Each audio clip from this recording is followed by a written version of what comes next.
Welcome to this week's edition of Sideways, in which I'll be thinking about keeping it simple.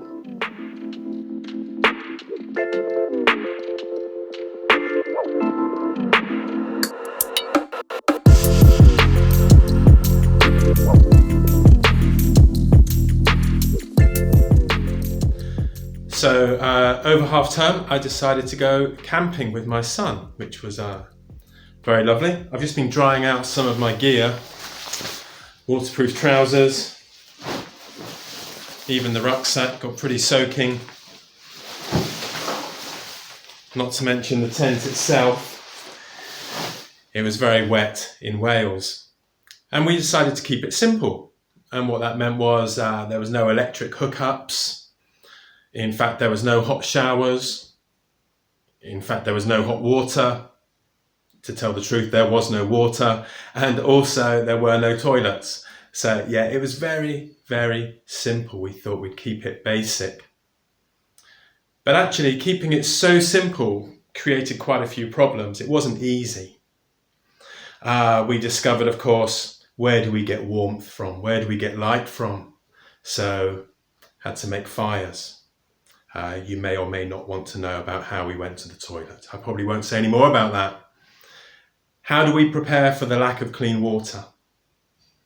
So all of these were challenges that turned what was very simple into something actually quite complicated. Although I should probably add that it was also very rewarding as well to make a fire, to find a source of water and purify it. It all felt very organic, very natural. And part of the problem is that we've become so separated from living in a very intuitive, natural, organic way that to go away and camp in that very simple way created quite a few problems. Well, one of the Bible readings, the Gospel reading for this Sunday the 31st of October, is Jesus talking to the Pharisees about the most important commandments, and Jesus keeps it really simple.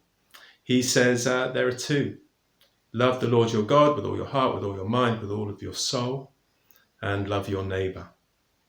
So simple, and yet it's not easy. And it's not easy for quite a similar reason for why my camping trip wasn't easy. Because we've kind of lost touch with that natural, organic, intuitive way of being in which to love our Creator, to love the divine, and also to have compassion and kindness and love for our neighbour. We've kind of got a bit distanced from that. We've lost that simplicity.